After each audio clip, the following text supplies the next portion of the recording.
opposition has to reinvent itself. And the opposition cannot effectively really just do their role in parliament. They'll become irrelevant and will lose subsequent elections. So what you're seeing here is a strategy of the opposition, where the opposition are quickly going back to the public to show up their relevance from that perspective and to put pressure on government from that perspective. I think it's a very intelligent move by the opposition. Yeah, because an opposition that is confined to parliament, which is really where the president wants Raila Odinga and Martha Karua and all the opposition leaders to be operating from, will actually be a toothless opposition that can be ignored. But an opposition that takes advantage of the challenges facing the country now, the challenges of the economy, the challenges of fuel prices, the challenges of inflation, of food prices, the challenges of school fees, the challenges relating to basics of living. These are things that Kenyans feel directly, and definitely they're things that government will not necessarily want to discuss with people until they've sorted them out. So we actually have an opposition whose strategy is the other way around. Let's get back to the people. Let's demonstrate our relevance. Let us be seen as the ones who are speaking for the people and the needs of the people and so on.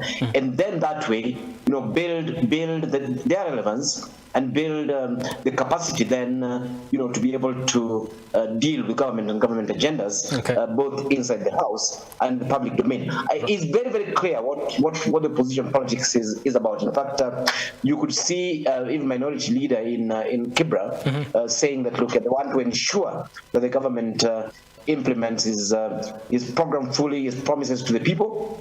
And of course, Raila Odinga and Martha on the other side, emphasizing that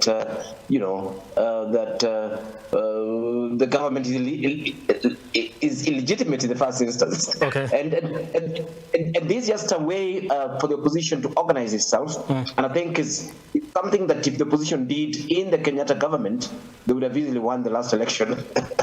That's how I see it, from where I sit. Let me just throw this to you, though. We say probably they should be taking advantage of some of the things in terms of addressing issues to do with the economy and run with that, because these are issues that are affecting Kenyans at the moment. But to some extent, what we are seeing is they're calling for the president to be out of office and calling this government illegitimate to some extent. Are the maybe priorities of these particular rallies misplaced? Not at all. I think, and that's partly why I was bringing in the position taken by the minority leader. I mean, they have a minority leader. How do you have a minority leader if you're the majority? So the opposition knows very well that we actually have a legitimate government in place, that, we went through the processes, the Supreme Court processes, and this government is the government of Kenya anyway.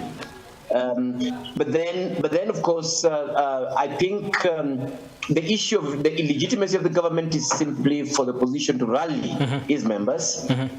I don't think Raila is serious about, doing anything about it. After all, we'll be asking what can they actually do, because you will see that all the positions available for the opposition, we call it the minority, be it in the House, be it in the committees, be it in the East African Assembly, and so on, has actually been taken up by the minority, which is the opposition. So already, through their own actions, they've already legitimized government beyond the rulings of the Supreme Court. And the rest of this is really talk. This is simply political talk, really. There's nothing beyond it, and it is simply for the opposition to excite its bases that indeed the government in place is not just an incompetent government, but actually an illegitimate government. And what the opposition is doing is, rather than they know that de jure this is the correct government, and and as far as the law is concerned, they're acting exactly like that. But then they know that the court of the public opinion and the court of politics is a bit different. And remember, Raila is really one of the most experienced opposition politicians on earth, and he knows exactly what he's doing. I mean, as far as he's concerned, what he's keen on is to ensure that the opposition and the base remains intact, that the vitriol against the government is solid, and then that this is used to rally his bases, every so often on the basis of the agendas they actually want to push. But otherwise, I mean, as to the legitimacy of government, I think that is simply just a ploy to excite his bases. Okay, I'm running out of time, but I want to throw this to you too. In terms of, because there have been calls to let the government work because they've been in power for about 150 days. That is not enough time to actually have delivered on some of the things that the opposition is calling upon. Yet, we are for like 4 years and some months away to the next election. Have we started early? Because it looks like we already are in 2027 to some extent. Actually, I would disagree with that a lot. The question is that government is working, and government should work. The ministries are in place. They're developing their policies. They're taking things to parliament and so on. The question that we'll be asking is that what should the opposition be doing meanwhile? And you cannot actually argue that the opposition will only, sort of help government realize its agenda in parliament. That is very naive. The opposition is a government in waiting, and the opposition should actually mobilize its basis so that should this government collapse or fail, or people rise against it, as happens in different parts of the world, we would actually be having a government in waiting. So again, yes, I mean, if you sit on the government side, you say, wait for us to do our work, but that is not the role of the opposition. It is the role of government to work, and it's the role of the opposition to keep government on its toes the best way they deem fit. It will actually be suicidal for the opposition to say, okay, fine, government, do your work for 4 years, and then after that we'll oppose you during elections. Remember, government talks to the public every day through ministerial statements, through government actions, and so on. So the opposition must also figure out how to engage its bases and the public on a daily basis. We may question the approach that the Azimio guys have taken, but that's what opposition do worldwide. They take the time and oppose. Look at even the US now. I mean, the Republicans and Donald Trump are on the case of Joe Biden daily. Are they waiting for elections? No, they're not waiting for elections. They're opposing this, and they're opposing it in every single forum that they would actually have, because if anything happen, then the government is waiting, and they should say, we are ready now. Now, let me ask this one as we wrap up on this conversation. This is the thing. In terms of the way the government is responding to the opposition, are they being, because the government quarters now say the opposition, if we continue responding to this, they are trying to divert our attention to what is important to the country, and that is matters development. And could these rallies actually overshadow what the government is doing on the ground? But there's an issue. I mean, what exactly did President Ruto mean by a robust opposition? He himself supported a robust opposition and said there shall be no handshake. What does the opposition do? The opposition does not actually support. It's not the role of the opposition or the minority to support government, in its agenda. It is actually the role of the minority to critique that agenda and to ensure that that agenda is actually robust.